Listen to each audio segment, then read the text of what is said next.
welcome back to another episode of the Millennial Starseed. I'm your host Andriana, and today we're going to discuss about twin flame relationships, the contracts that are ending, and what is actually taking place with the timelines and the collective consciousness. Since you guys requested this, there has been a lot of shifts and a lot of contracts are ending with the twin flames, because it's time to step into our power and to move forward in our journeys of evolution. I know many of you are quite familiar with these because you either are a twin flame to someone, you had a twin flame, or you are currently in a twin flame relationship.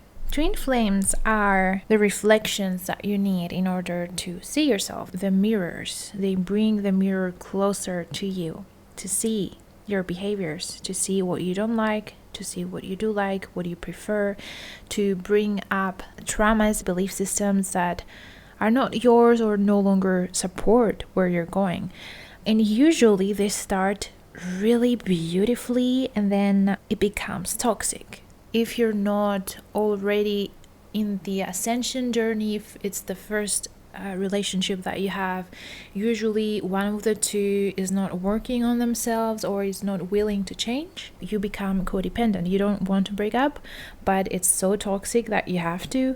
And if you choose not to, some other contracts have to step in to stop you, because you hold each other back from your soul evolution by looping in things. And this is what basically happened to me the first time that I was in this type of relationship.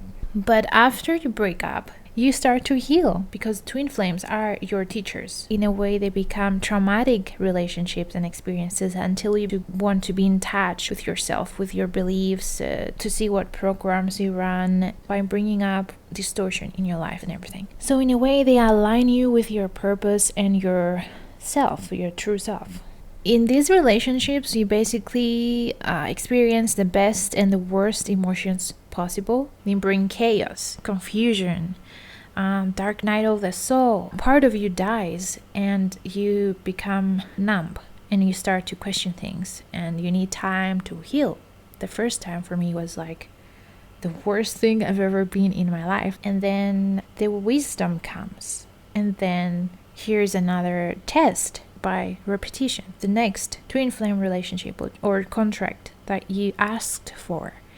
And a similar thing happens that triggers the same emotions, and then you are like, I'm not going through this again. You start to see why everything happened. You start to see similarities or things from the previous relationship, and you're like, okay, I see why this happened. You're more integrated this time, and you graduate.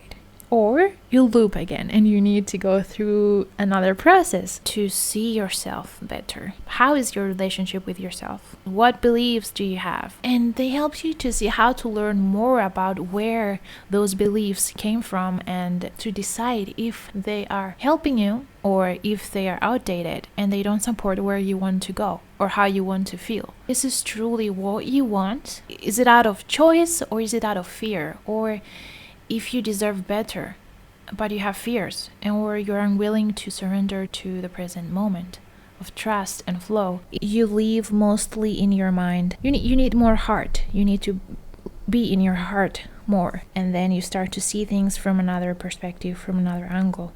And this is basically the journey of it all. Without them, we wouldn't go through this process. We wouldn't care. If we didn't really care for someone that much, we wouldn't bother to change or question things, or we would just be here just doing whatever and never waking up. We go through many levels to become whole or to gain wisdom. You go through denial, depression, anger, acceptance, etc., until you heal. Then you make better choices, question your values, practice self-love and self-care, and a lot of solitude. You become more in tune with who you are. You learn about your service and your gifts, and you practice your self-expression, and you assist others either while you integrate this or after you've integrated this and forgave yourself and others. Through this solitude, you change your mentality, your lifestyle, you become more body aware, you have more inner self-awareness, and you're more in tune with true freedom. And through this, you have a better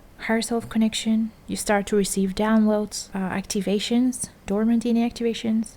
And this brings us to the next level of soul evolution. There is a very interesting video from Sevan Bomar, which I will link below. This really helped me to see how controlled and programmed we are when it comes to relationships, and that we actually lost the true meaning of a relationship. There are two videos. The one is the perfect relationship, and the other is the goddess and the explorer. There's two parts in this, part 1 and part 2, and they really describe perfectly how everything took a different meaning, and how we really changed the meaning of the relationship. So that's why we have difficulties being with people. You know, the foundation of relationships and everything, like the instructions of how to actually use a relationship the right way, was lost and was changed. And it's very confusing in our age to really understand how they work on a higher level. We come from similar archetypes and we're holding different pieces of the puzzle. So in a way, the experiences that we go through are similar. So that's why we can help each other. We go through a clearing period, a healing period, repetition, and eventually graduation to become aware of the value of the present moment. Earth School is a game. We are in an emotional rehab. These are very busy times, a lot of shifts in all areas, in our bodies, in our minds, with our habits, in dream time, in the physical, in our friendships, in our relationships. Many systems are beginning to come up and being exposed, many agendas. It's a game to act outwards so that you can then return inwards. And then if you get bored, you return outwards to play and then reflect and surrender inwards again. That's why we're in a body. And then learning how to use this body the way it was meant to be used. When we know the game, we know how to master it. There is only now. You have only now to live, to laugh, to appreciate, to slow down, be present within, to enjoy the feeling, the smelling, the touching, the tasting, the hearing, and the being in this body, because it's a unique experience. Our heart is here to remind us how to listen. Each pulse takes us deeper into the now, where the real dreams speak. This dream of the now is precious. Feel it with all that you are, because every moment is rare.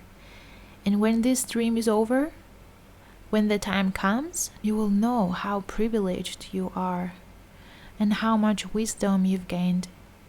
When we are present consciously, there is no guilt, there is no pain, there is literally no worry, because in every now, in every breath, there is life. When we let life fuel us, we create out of the inexhaustible energy of our source.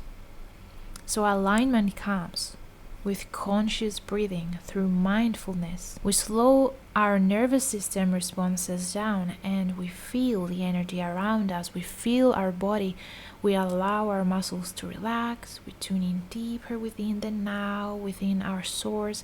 And we don't have to close our eyes to do it. We can just be present, doing whatever. Our higher selves and teams are all here waiting for us to come inside. They are here now, always, in our heart.